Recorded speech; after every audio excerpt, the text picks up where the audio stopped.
every bar around. I've been locked up for driving 120 through town. I've been shot at and cut with a knife, messing around with another man's wife. But other than that, we ain't nothing, just good old boys.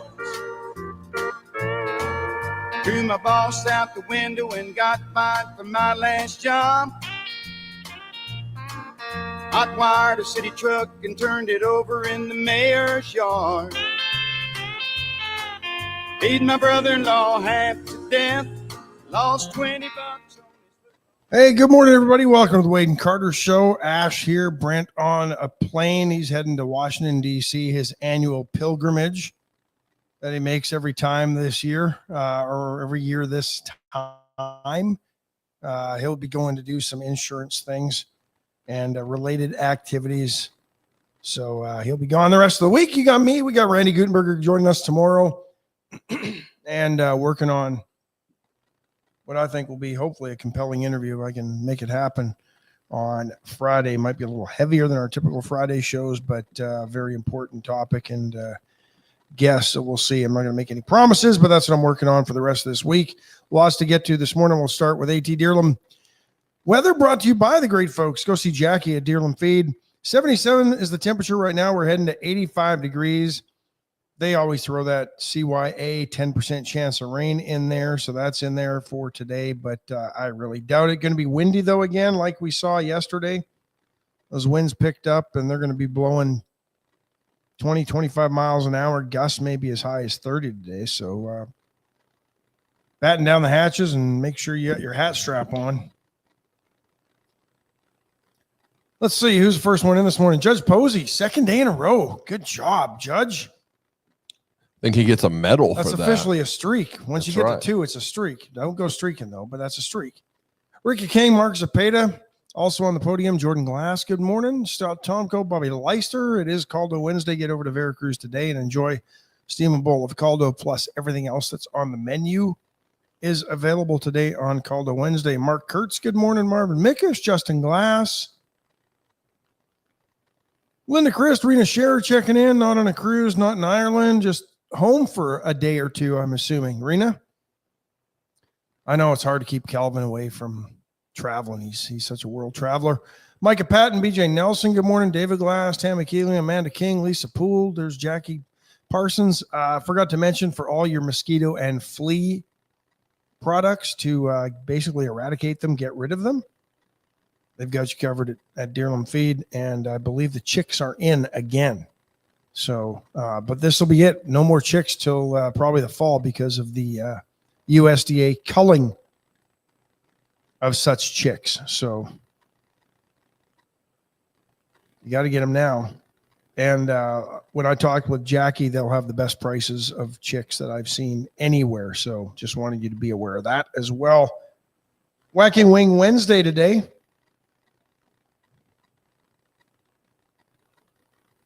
Get over to the chopping block, grab your marinated wings. All you got to do is throw them on the grill or the air fryer. You said you've had some of those before. I have. I've had lots of their flavors, and they're really, really good. Let's see what else they've got this week at the chopping block while you're planning out your grocery list for the day. Whole picanha steaks, or whole picanha, $10.99 a pound. Picanha steaks, $12.99 a pound. They've got the baseball sirloins for just $7 each, and they've got sausage ranging from about $8 a pound to $9 a pound. Ooh, a buffalo chicken bacon ranch sausage. That sounds really good. That does sound good. Yeah. So might have to try that one. So there you go. Get over to the chopping block for all your grilling needs this weekend. Heather Craft Stewart, good morning, buddy. Stavanoa. I don't know, where do you want to start? I know you don't even know where I'm going to start, but let's go back and now that I've had a day to sort of diffuse and digest what happened with the Canadian election, couple of things that come to mind with what happened there, and I'll be frank, and I think basically, I think you should be Ash. I'll be Ash, but I'll be frank as well. There aren't many saying this, but I do believe that Donald Trump interfered with Canada's election by basically And it wasn't the tariff so much. But when he strongly suggested that he didn't want certain people to be the next prime minister, I think that swayed a lot of the voters in Canada. Unfortunately, I think Canadian voters fell to deceptive practices by Mark Carney once he was prime minister and didn't do anything in the 5 weeks to the run up to the election, but campaign. Really had no record to run on. Neither did the Liberals for the last 10 years. But they fear-mongered Trump. And what really amazed me in looking at the social media posts of folks, and I mean, they stifle free speech. You can't share links to news stories on social media in Canada. The Liberal government has 2 bills that basically did that. But they fell victim to, and Jarrett McGrugan, my cousin's checking in. Phone number to call today, 361-935-6215. Brent took the studio phone, so we've got the backup phone ready to go. The bat phone is ready. But I think Canadians fell victim to media bias in Canada. Much like we've seen here, CBC gets billions of dollars a year. That's the Canadian Broadcasting Corporation. They are the state-owned media. They are the propaganda arm of the federal government, more so the Liberal government than the progressive or the conservative government. When the conservatives get in, they tend to fire back at conservatives, but don't question the Liberals.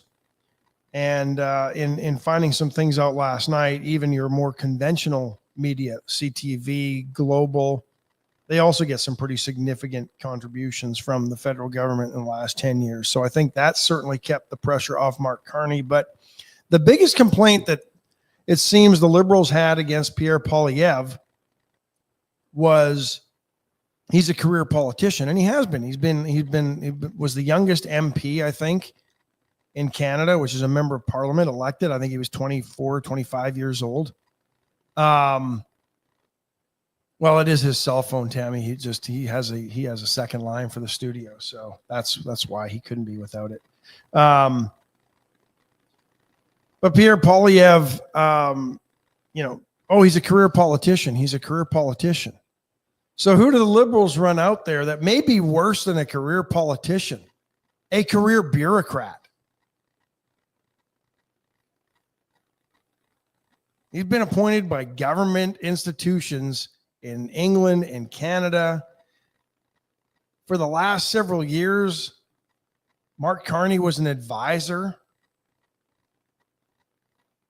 to Prime Minister Justin Trudeau, and by all accounts, even Mark Carney in his campaigning was talking about how bad things were. Yet every time a reporter tried to hold him to account, he would change the subject, get mad at the reporter for asking the question, and it was never a CBC reporter, CTV reporter. You had to find Rebel Media, Ezra Levant's sort of media arm, and places like that to find out these questions. And because of Canada's laws, you could not share these things on social media. It's really crazy.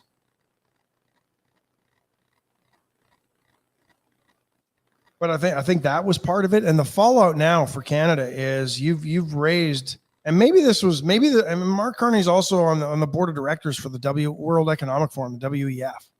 He's a globalist. He believes in big bureaucratic government. And I think Canadians are going to reap what they sow. And we're going to get into Trump's first 100 days and the interview he had with ABC News yesterday and go through some of that stuff. But I was just poking fun at Brent. Don't worry. He knows. But Jared, if you want to call 361-935-6215, give us a ring and we can talk a little bit about what happened with the Canadian election. But I don't fear But there's already a lot of separatist, and it's a minority government, the Bloc Québécois, which is interestingly enough because they're a federal party, but they only run in Quebec. And they're a political cartel. They represent Quebec. They hold the government hostage, the federal government, and liberal and conservative governments have always played favor and kowtowed to them. They give them all sorts of money. That never seems to get to the people of Quebec because over the years, Quebec has always had some of the highest unemployment rates in the country. So it never goes where they say it's supposed to go, which, as we all know in government, that just means it goes to line the pockets of those who say they want to help and never do.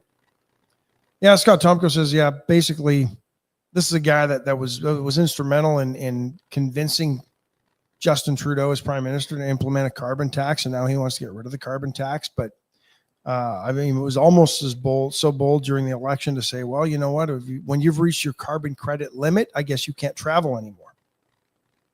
I'm paraphrasing a little bit. That's basically what he told Canadians. If your house is costing you too many carbon credits to heat in a cold winter, forget about your summer vacation. You ain't going anywhere. You're going to have to stay home because you're not going to be able to afford the credits or buy any. There you go, Jared's too depressed to call today. Yeah, they're going to ban gas and diesel vehicles by 2035. This is a Canadian initiative. What are they going to do? All electric? Yeah. Isn't Canada kind of big? Like, doesn't it need more than 300 miles? Canada's kind of big. Looks big on the map. You get north of 85% of the Canadian population lives within a 2-hour drive of the American border. Canada's, I think, the second largest country in the world area-wise behind Hawaii. The Soviet Union. Yeah, behind Hawaii, behind Texas. Right. The province where I grew up, Alberta, actually is bigger than Texas. People don't realize that. But yeah, the charging stations up north, they're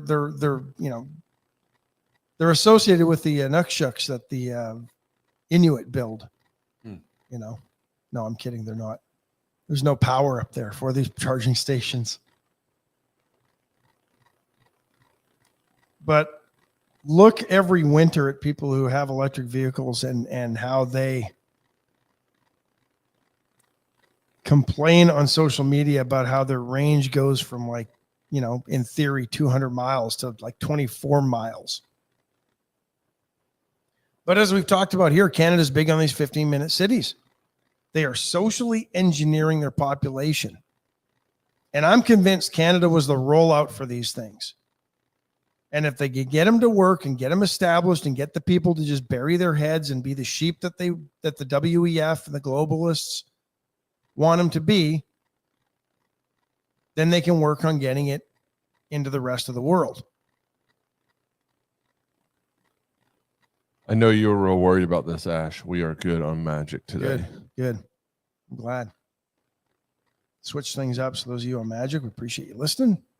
Brent's gone. We fix all the problems. That's how this works. We don't even tell him about stuff anymore. We just do things when he's gone. Just do it. Yeah, it's the other thing it's done, and I haven't heard this sort of rhetoric since I lived in Alberta and the 1980s, when there was a strong push for Alberta to separate from Canada and leave the Confederation. And there is a legal way to do it, referendum, and then a bill would be introduced, and it can happen. Alberta would be like the 8th largest country in the world, GDP or something like that, or up within the top 10. It's crazy what their GDP would be. It's pretty significant. One issue though, they're landlocked. That would be an interesting conundrum to solve, because then you'd have to have some sort of relationship with British Columbia to the west and Saskatchewan, Manitoba, Ontario, Quebec to get anything to the east coast for shipping. And British Columbia is already tries to fight any sort of pipeline development through the Rocky Mountains and the Kootenay Mountains and all the way out to the west coast. So it'll be interesting to see if Alberta could ship LNG and their fracked oil or their shale oil and all that stuff. But I don't know. It's going to be interesting times in Canada. And I'm not a doomsdayer. The world didn't end under Joe Biden 4 years ago. Yeah, it got worse. Close. But do you think this guy's going to affect our relationship since he's so anti-Trump? Yeah, I mean, he talked tough. He's a smart guy. Not gonna discredit that. But yeah, but you got the same. I'll get to that in a second, Jarrett. But I don't know that he's going to be as effective. I mean, all you had to do was look in the 5 weeks and how he did nothing to try to bring Canada closer to the U.S., which is Canada's biggest trading partner. And Canada's also, the U.S.'s largest trading partner. People here may not realize that.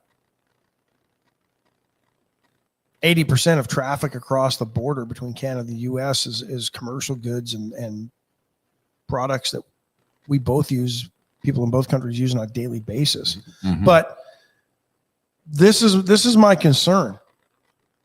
Canada and China. From the minute Mark Carney was elected as the Liberal leader and the de facto prime minister, and now he is the prime minister after winning the election the other night, he did nothing but align himself closer to China in this tariff trade war than in trying to solve the problem as many other countries have done.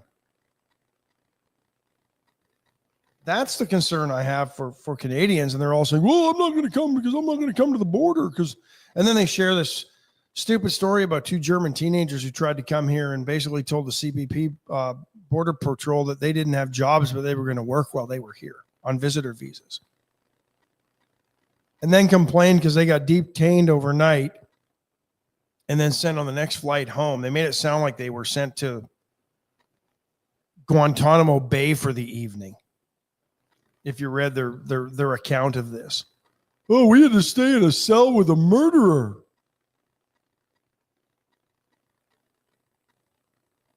Other countries let us in. We were able to work in other countries. Well, that's other countries.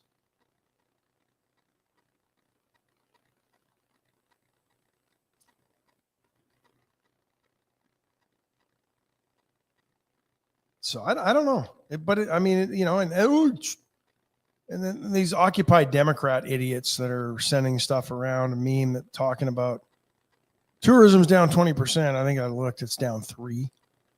I always fact check these memes on both sides because they never make sense. And I think if you're getting your information from a meme, which unfortunately I think most Canadians this election did, you're a low information voter and you really probably shouldn't have voted. So what's the deal with not being able to put links to news sources in your posts? Is it just to keep everybody in limbo? They spun it with some sort of, Jarrett might be able to weigh in on this, but they spun it with some sort of revenue sharing, accountability, Facebook and Twitter or news platforms. And yeah, it was, they spun it in a way to make it try to sound reasonable, but basically it's so they can just stop the spread of information or what they don't like to be spread. Right. That's my take on it. Bill C11 and Bill C18, I think, were the two bills that passed. My cousin's kid, which would be my second cousin. I'm not sure exactly. I was going to school down here, just went home to visit on the weekend and went back, 0 issues. I've had friends that have come down, 0 issues. But these two German girls, 18 years old, and they were, they were going to work while they were here to help it make ends meet. Well, you know what? You can't do that in any country. Right. Try to go to Australia for a vacation and they tell you, how long are you going to be here? Well, I'm going to be here for 6 weeks and I'm going to bartend along the way so I can make sure I got enough money to get through my trip. You ain't getting into Australia. You're not getting into European countries when you land if you're from outside the European Union, and tell them that. But for some reason, we've got to have a different standard in the United States.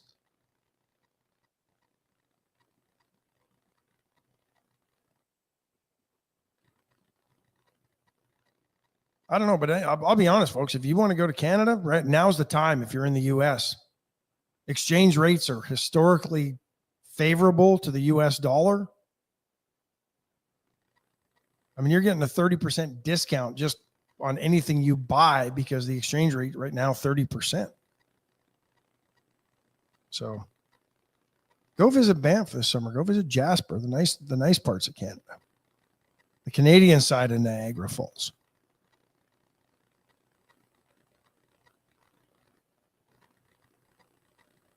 The Maritimes, the wine country of British Columbia. Some nice places for 4 months out of the year in Canada. Let's take our first break because it's finally here, folks. It's finally here. There we go. The Vita Cafe is open today. Round of applause. Could be deafening.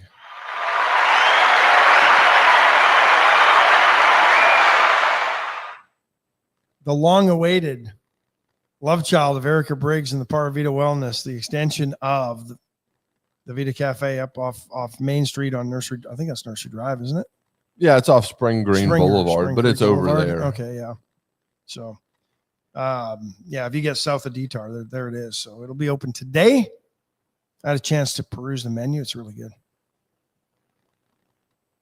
Have a great coffee house in there as well. They do. So locally roasted coffee. So it's really nice inside. Yeah, it is really nice inside. You'll forget you're in Victoria until you step back outside. Went services for all your electrical needs. Generac 26 kW whole home generator will just keep your house running as hurricane season, or as we like to call it, Generac season or generator season. Is upon us, just a month away from the official start, although they'll start monitoring the tropics about mid-May. See how they're starting to creep this stuff? Used to be June 1, right? Now they're starting to, we'll start monitoring it on May 15th now. Be January in a couple of years. Yeah, exactly. Well, they already kind of watched through December. Chesnick Furniture Company. Go see Bobby Leon. Bobby just had a birthday last week, so maybe he's in a good mood, and he'll give you a great deal on a best recliner, best sofa, bedding, dining room sets, bedroom furniture, appliances, washers, dryers. They've got it all. The Dollar Floor Store, the Floor Trader. They are the Floor Trader. Go see them for all your flooring, brand name flooring. I was floored.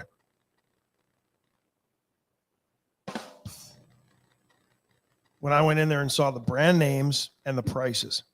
The quality and the prices will absolutely floor you. Right there in Navarro by Harbor Freight. Go in and see them. I'm serious. Like, I'm talking, the good stuff. This isn't just cheap knockoff stuff off a slow boat to China. Oh, that was another one. I'll get to that too. The one of the memes.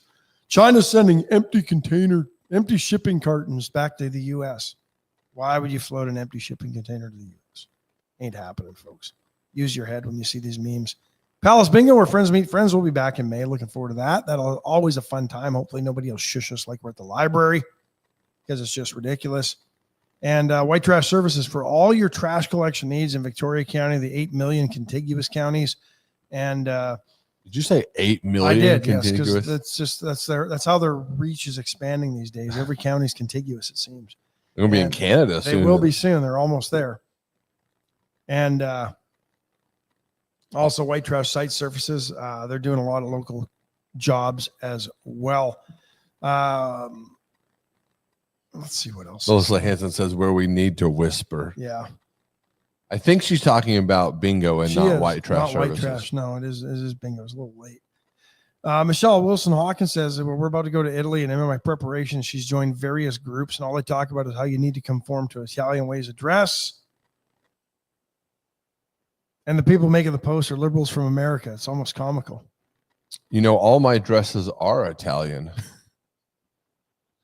I love Italian dressing. It's great marinade on ribs and chicken too. Kelly Liner adds, when Canada becomes solely dependent on unreliable electric cars, our death rates will start to comply with the WHO's unnecessary and arbitrary need to reduce population numbers. Can't get out or get to help when medically necessary. Linda Chris says they dress much better than we do. And yeah, American tourists tend to stand out in almost any country they go to. Is the WHO the band from the 70s she's referring to? No, the World Health Organization. They always dress nicely. Yeah, Roger Daltrey pulled all the ladies back then, didn't he? Mm-hmm. Must have been that cheap Robert Plant knockoff hair that he had. They kind of all look the same, all those British rock bands. Kind of looks like your hair today. No, it's not curly enough. Oh, okay. Or long enough. But it was, yeah, it kind of was a good hair day today. I'm not going to lie. Let's see what else is going on in the world today. Trump's first 100 day. Oh, there was something up here I was going to get back to. I got to see what it is. You can talk about the cars and the lack of the power for them in Canada, I believe, is what. I mean, there's just no place to. You're not going to. I mean, you can't charge them up north. Is that because it's too cold? Too far between. And it is too cold. And that's what people don't realize. You have an electric car, everything is powered by electricity. In your gas-powered vehicle, yeah, it pulls gas mileage down a little bit when you're running your AC and everything else, but you have an alternator in there that generates power, converts the power from your gas-powered combustible engine into electric current to run everything that runs on electricity. It's not the case in electric vehicles. It's all batteries, power, and everything. And if you have a hybrid, it gets regenerated by the brakes. I don't know why they can't do that in electric vehicles. Maybe it makes it too heavy. I don't know. But President Trump sat down with ABC News' Terry Moran yesterday or the other day and talked a little bit about his first 100 days, which, again, I think this is such an arbitrary and capricious, just fake timeline of looking like you're getting things done, even though I think Trump has gotten some things done in the first 100 days, but I think it's terrible. In any industry, and it seems to be the buzzword these days in industries that I'm going to get this done in my first 100 days. Stop. Because if you don't, you're setting yourself up for failure. And let's be honest, in most jobs, there's no way you can get things done in 100 days. You barely learn the culture in your employees in most businesses and organizations in 100 days. Unless it's something glaringly obvious, like, well, my workers can't go to work because the doors are always locked or stuck, and I'm going to fix that in the first 100 days. But Donald Trump said 11,888 murderers that they've not allowed into the country. Close the border down to 99.9% of immigrants. I think we've got, 7,000 the last month compared to 7,000 a day during the Biden administration. And I'm just kind of going through the transcript of his ABC interview. Terry Moran was really trying to get to the immigration thing and some other things, and Donald Trump, president, just kind of kept moving along. Talked about the trade war with China, that we're losing $3 to $5 billion a day on trade, and about $1.5 trillion to $2 trillion a year. I don't think those numbers are correct, to be honest, but and I think we fact checked them before. They're a little inflated. Talked about the inflation of the previous administration. And here was the retort from the ABC reporter. Well, you lived through that. I lived through that. Yeah.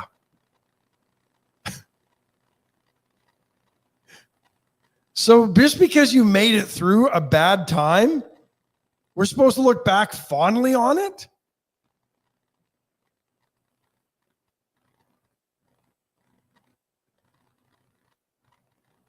Donald Trump claimed within this interview, and I'm going to read this, and then I'll give you Terry's retort.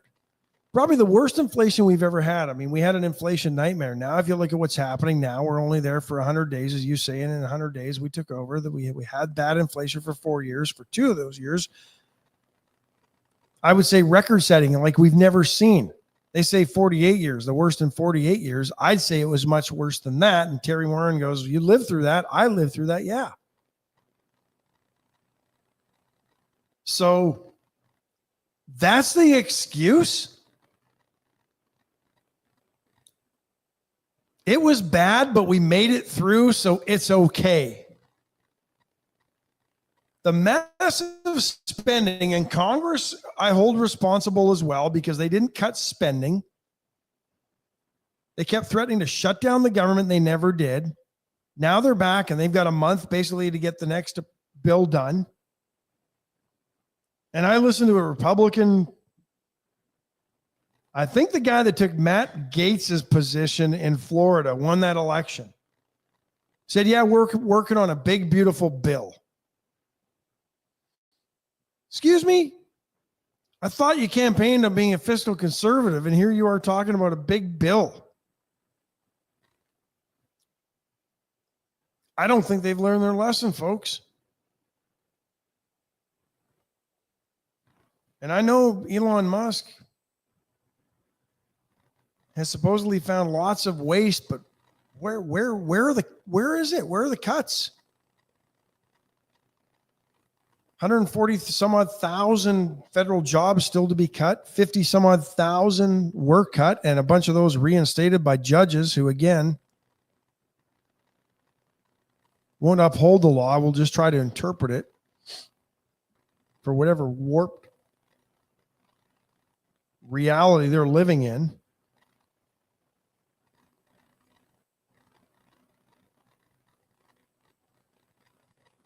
$76,000. This is New York Times yesterday.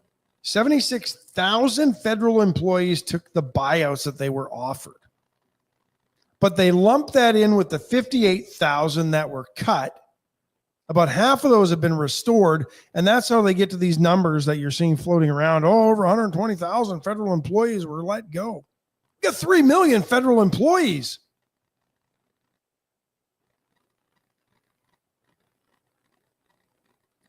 BJ, I hope you're right. I hope the big bill is tax cuts and reduced regulations, but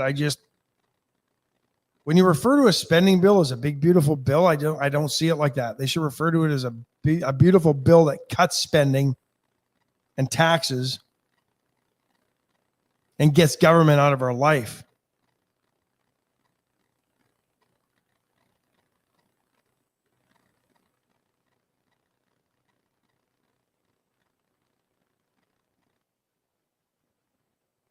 Yeah, impeachment's already on the impeachment watch. Didn't some idiot lawmaker try to file articles of impeachment already?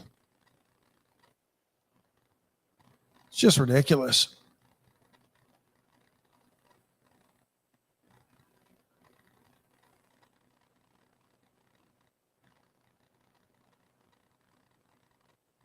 He talks about interest rates and this, the campaign, China, a lot of back and forth. The first 100 days does nothing. You're driving a ship as big as the United States. 100 days isn't much. Has he gotten a win on the border? Absolutely. I think it's great when you look at where the numbers were and where they are now. And reports that we've got illegals self-deporting. They want to get out of here. And they're trying to get out of here. And you know why? Because they don't want to get caught. Because then if they do get caught, they'll have a record of being in this country illegally.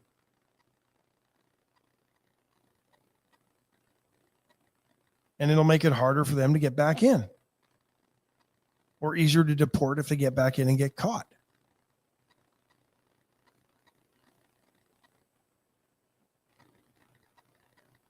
The other thing that you got to realize with all these job cuts is I think half of them were employees in their probationary period.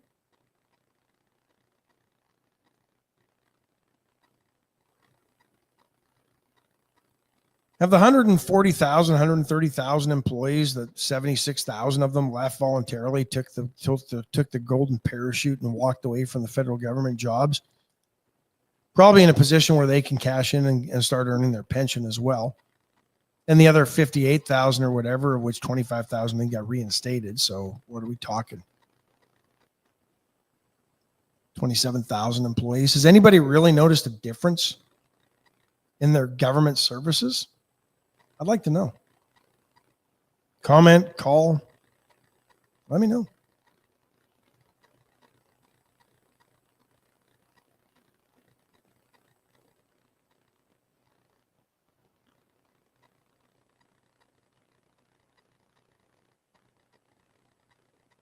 BG Nelson says, talk about early voting being over. Well, not much to talk about. It's over. Numbers, I think Mickey Costello yesterday said 1,700 people had early voted. That's terrible. You got a mayor election, in which a contested mayoral election, 2 uncontested city council seats, hotly contested school board races. Cody, do the math. What's 1,700 out of 70,000? And I don't think we have that many registered voters here, but that's terrible. How many registered voters in the county? Do we know? He's not paying attention. No, I'm working on it. Oh, he's working on it. There we go. So 1,700 is roughly 2.5%. And then how many registered voters do we have? I'm just curious. I bet you we're not even at 5% of the registered voters in the county that have already cast a ballot.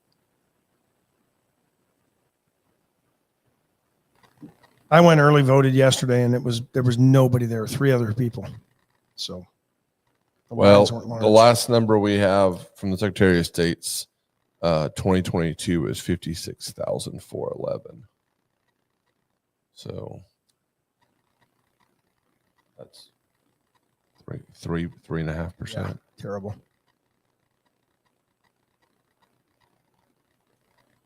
Yeah, it's terrible.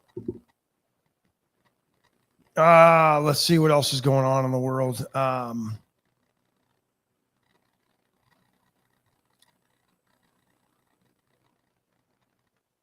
See what else Donald Trump talked about yesterday in his 100-day speech. Let's see if I can get to that.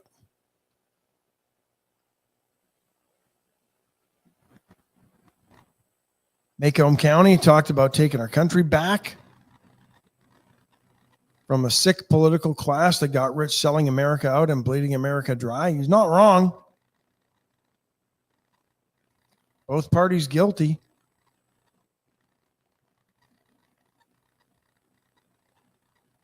Said, for years we had leaders who were sending your money to defend the borders of distant foreign nations. We'd fight for other nations, but not for ourselves. You finally have a president who's defending our borders and our nation. Spoke in Michigan, tried to appeal to the voters in Michigan. Saying you have a champion of workers in the White House for the first time instead of a champion of Chinese workers in the White House.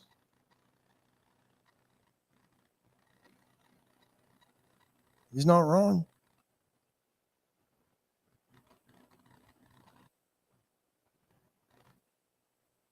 But he's bought into the first 100 days corporate gobbledygook. Used to be first 3 months or 90 days. Then I guess 100 was easier. Even Homeland Security has gotten into it as well. Talking about what they've done. Migration through Panama's dangerous Darien Gap down 99.99%. Daily border encounters down 95%. I mean, that's huge. It's funny how the left stopped talking about the migrants that were dying in our deserts if they got into the country illegally.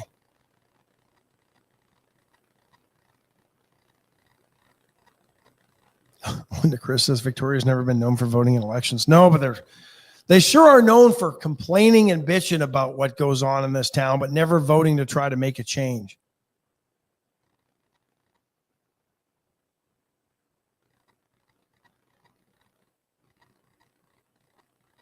And Mark Lofgren, who ran as a fiscal conservative, hasn't voted against any sort of spending measure in the city, runs uncontested, yet every time you talk to somebody in his district, they can't stand the guy and what he represents, but nobody runs against him.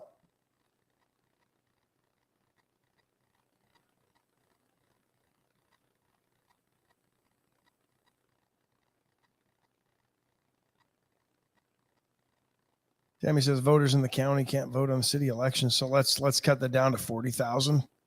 Let's say there's 40,000 registered voters in the city. I'll do the math on that one. Oh, I think my phone might have been ringing. Yeah, it's still 4%. That's terrible. And I don't know if that's the case. If I don't know who this is, but if that was you that just tried to call again. I think I have my phone on silent because usually I have it silent at night. So let's try this again. See if it rings this time.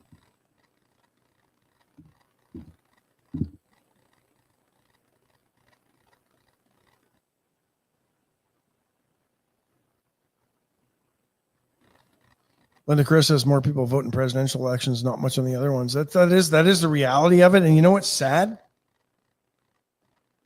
Your local elections more often impact you on the daily than a presidential election. All right, I'm not, for some reason, I'm getting a call, but it's not going through. So we're going to try this here. I'll call them. Hello, caller.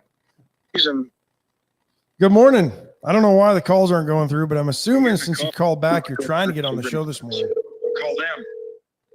Hello, caller. Hey, what's?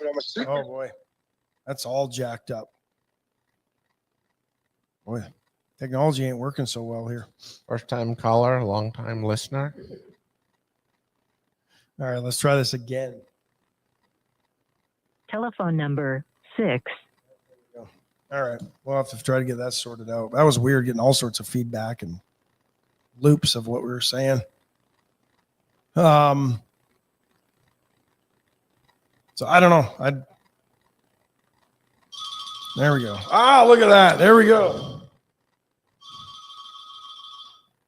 Hello. Good morning, Wade and Carter. Hey, Ash. Hey. You were talking about Trump's 100-day speech. Yeah. And something that I was aware of, our need to bring industry back to the states, and it's really vital that we do that. But it's going to take more than half a minute to allow for it. And the reason I say that is, yesterday I was online looking for a particular item, and I chose something, and on Amazon they don't tell you easily where that item is sourced from. But I was looking this time because I wanted to see, is it coming from China or is it coming from a local source? Wanted to know. I could not find this item local sourced anywhere, because a lot of our industry, after it companies and the industry was bought out and moved overseas, within a short year or two after that, they came over to the States and they bought out every bit of the tool and die equipment and moved all that overseas. So now we have to not only get the workers to start the industry here again, but we also have to format all the tool and die stuff that was taken overseas again. And that's exactly. I appreciate, because that's the sentiment I was going. Thanks for the call, Kathleen. And that is going to be the thing. It's going to take time to get these jobs back, because they're not just popping back overnight. You've lost factories. You've lost the workers.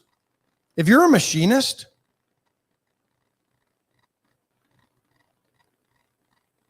start expanding your business or get ready to, because you are going to be busy.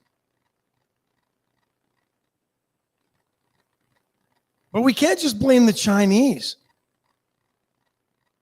Americans have done this to themselves as well. Unions have driven up the cost of labor in this country to points where American companies can't make affordable, profitable widgets.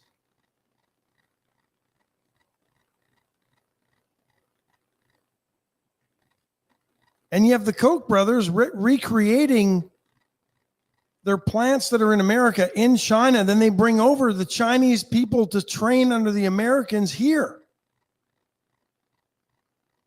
to go back and run those plants in China.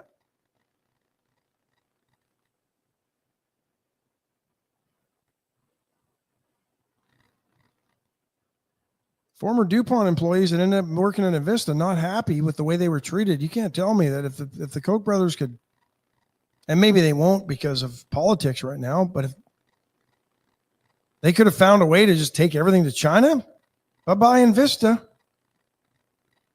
in Bloomington, they would have moved it. Absolutely, they would have moved it.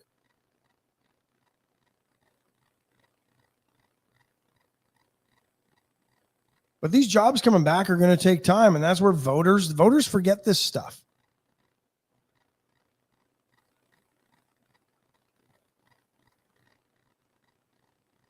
I mean, look how long it took to build that Tesla plant in Austin. That thing is huge. It's always under construction because they're always adding to it.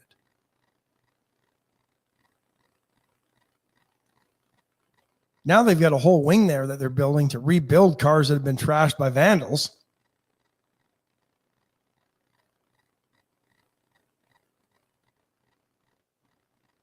But I mean, Honda, when they made that announcement at the start of the year, they were going to bring Civics back to being built here. They're not going to be able to produce a Civic in Indiana until 2027.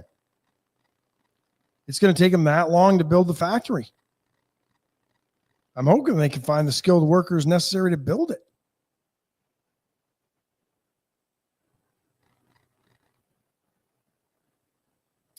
Doug Zumwalt says U.S. gross domestic product contracted by 0.3% for the first quarter. No, it's not. That's not good news. I agree, Doug.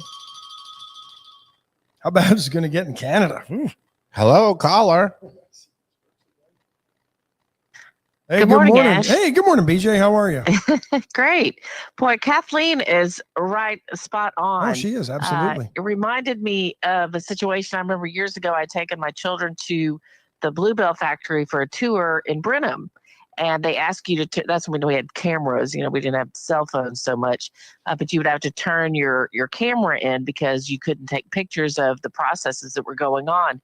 And I did a little more research on that. And that is because they had brought in Chinese people to, see their processes.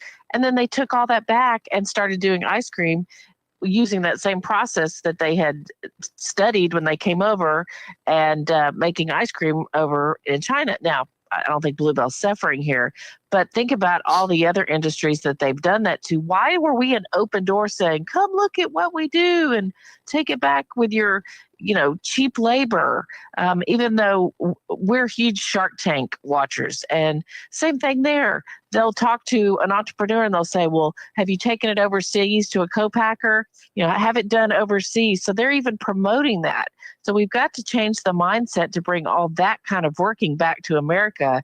And not just industry, but just the mindset of starting to work in a factory is not a bad thing. It's an entry level job, but you can move up. And so many people get out of high school or get out of college and they want to start at $100,000. They don't realize, maybe I'll have to start on the line, even though I have a college degree, and work there and work my way up. Yeah, no, that's a great point. Appreciate the call. Thanks, BJ. Look at that, Brent. Brent's gone, and we almost get record-setting calls. No, it was funny. I was having this discussion with a parent yesterday, and that was some of the topics they had because their kid has a degree, and they're just like, well, they don't want to work. It's not that they don't, and they can find work. They just think the jobs are beneath them. Or they're not finding jobs in the degrees that they have. But then some of the degrees, they don't have the fields. There's no jobs in those degrees because the degrees are jobless. Well, underwater nose picking doesn't have a high turnover rate, No. so there's not a lot of need for new employees. You do that in the salt water, boy, it clears the sinuses nicely, though. Really loosens it up. That's right. It's like nature's navage. Oh, let's see. Where do we go today? Allen's Wrecker Service, folks. For all your wrecker needs, if you need one, unfortunately, they're the one I always call. They've been there from battery jumps to getting my car with a blown tire. If the lug nuts were a little too tight, to the shop to get it done. So they'll help you. 578-6300. That's the number to call for Allen's Wrecker Service. That's an offer. If you're looking for a brand new Chevrolet, Mitsubishi, pre-owned, lots of trucks on the floor, on the lot right now. We call that ground when it's outside. Yeah, I'm well aware. Although, I mean, Tommy Taylor at Asnover, he's probably put carpet down, so it might be like a floor. That's true. And there are probably cars inside the building as well. It's a Stainmaster Berber, and it kind of looks like asphalt, but yeah. But all sorts of trucks, especially work trucks. I've seen a couple with the tool beds already on them, ready to go. So if you're an electrician, you're a roadside repair guy or gal, they've got your truck. USA Concrete Coating for all your floor covering needs. If it's concrete, USA, Charlie Garcia and the gang can cover it, from garage floors, patio slabs, driveways. I've seen some people do driveways. Office floors. They did some nice stuff for Border Patrol. Non-slip, non-chip, won't peel, won't fade, won't crack. Awesome stuff. And Charlie and the gang, really good at what they do, and always really friendly folks.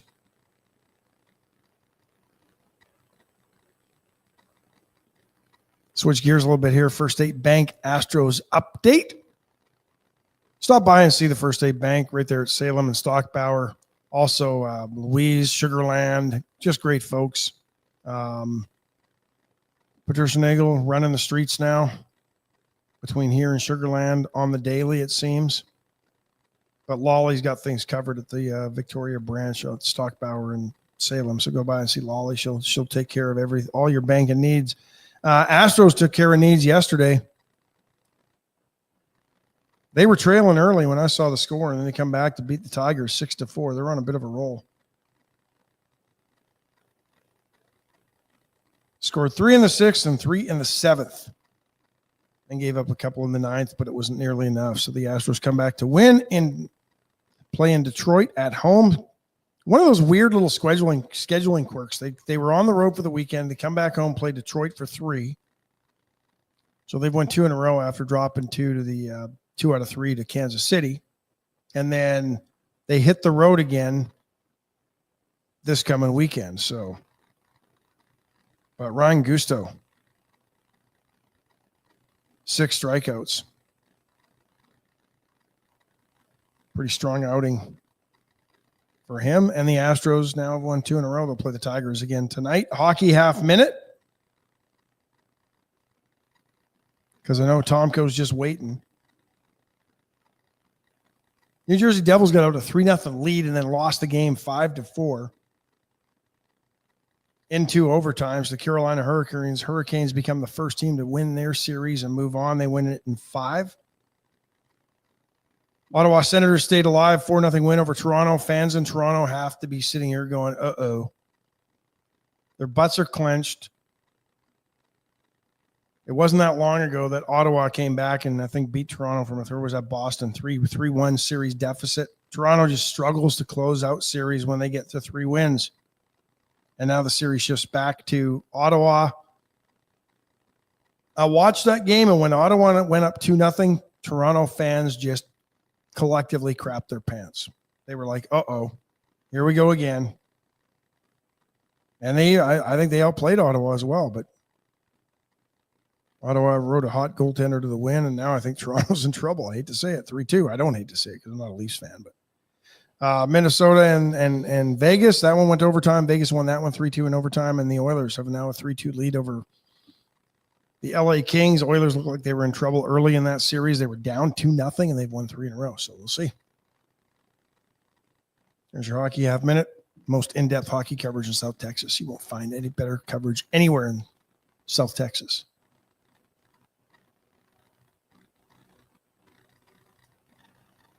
Oh, let's see what else is going on.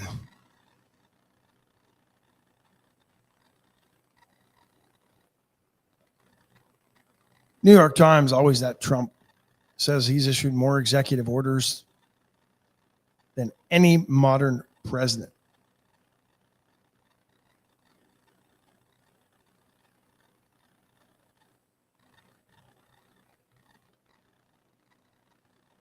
He's had so much to undo.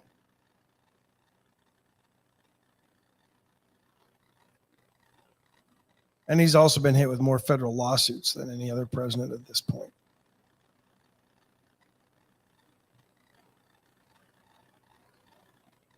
And they're quick to point out that the markets have plunged as well. They use the S&P 500 because I think its drop is worse than the Dow.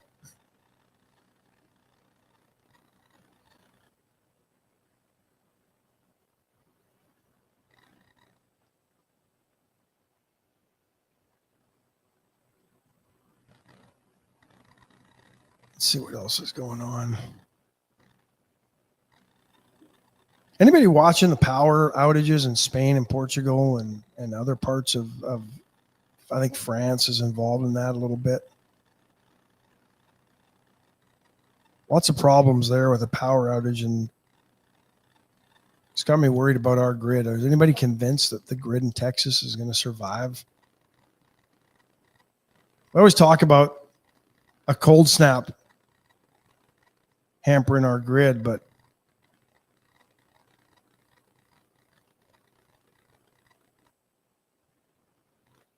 I don't know. We'll see. Michelle Hawkins says, oh, yeah. And trust me, I'm all for maybe not deregulation of the power industry, but certainly providing competition amongst power providers, because this was a cartel.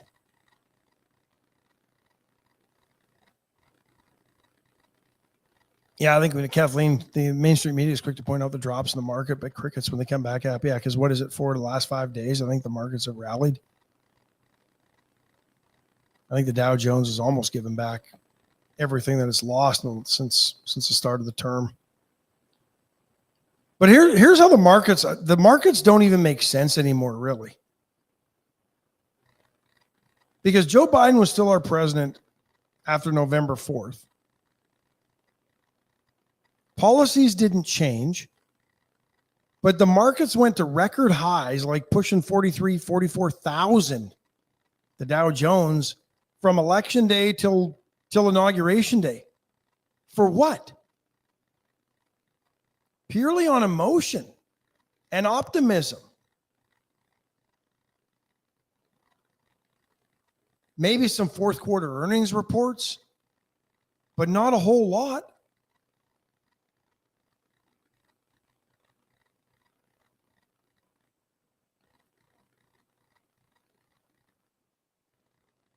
And then you have the uncertainty of the tariff trades, and all of a sudden now the market data. I think if the markets had actually responded to market-driven data, or the data that they traditionally have used to drive the markets, I think we'd be sitting pretty flat right now.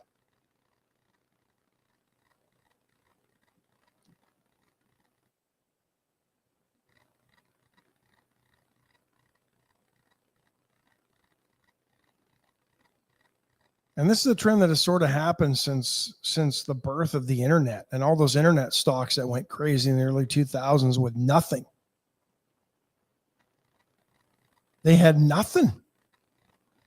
They had no assets. They had no tangible, nothing. It all was just feeling good. They all went south.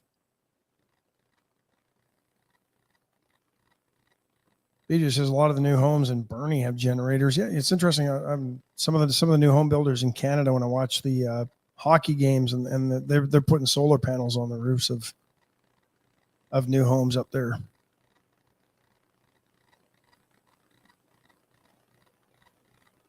Backup. I mean, you don't have the issues typically. I'd be worried about the solar panels in a hailstorm in Calgary.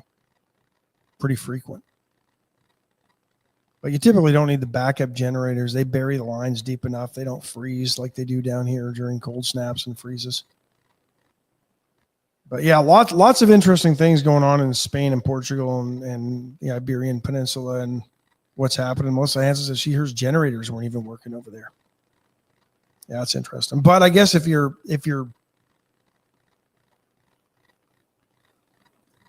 relying on electricity to pump natural gas or heating oil, well, I guess heating oil is driven by trucks typically, but if they're using natural gas to heat homes in parts of there, I don't know. I guess it would be hard if they're using electricity to help run that. I don't know. It's interesting, but it gets me worried about our grid here holding up through a catastrophe this summer. Look at that, top of the hour already. Michelle Hawkins says no solar panels. I'm not against them. I think they look ugly when you fly into Victoria now and you see some of these big solar farms. Not a fan. Right. Not a fan of the big windmills down on the coast either. But, cattle farmers have used them for a long time to power watering holes and out in the middle of their fields. I'd have no problem throwing them. I just don't think that they will pay for themselves like these companies tell you. Well, you can't store the energy they produce either. Right, unless you have a way to collect it like that. Yeah. And with that's the part of the technology that I know we got to go. We're at the top of the hour, but that's the part of that energy sector that I don't think the technology has kept up with. Right, absolutely. We've made better solar panels. We can collect solar panels in the size of this monitor that's in front of me, or solar energy now. When you used to have 6 feet by 8 feet solar panels, but we haven't found a way to store that energy for use later. I mean, it's almost a point where if it's generating it, you've got to use it. Yes, sir. We better let these fine people go. Yeah, we better. I know you got to get to work. I got to get to work. We all got to get to work. Except for Brent. He's not going to work. He is going to work, though. He's there. He's not there for a vacation. I think he's going to be meeting with lawmakers on behalf of the insurance industry. I don't think he's not a lobbyist. And I think he's actually got a tour of the White House. He might join the show tomorrow. Randy Gutenberger is going to join the show tomorrow, managing your crazy self. He's got a couple of workshops coming up in Victoria in May. And they're free. They'll be free to the public. He'll tell you about them. If you didn't get to the last one that he had here, it was really good. And he's got another one for those who are having a relationship or couples. I don't want to say issues, but want to be stronger couples and better relationships. And we'll talk to Randy a little bit more about those tomorrow. Looking forward to that conversation. Awesome. Randy's always great. So thanks for joining us, everybody. And we'll see you all back here tomorrow. Bye, folks.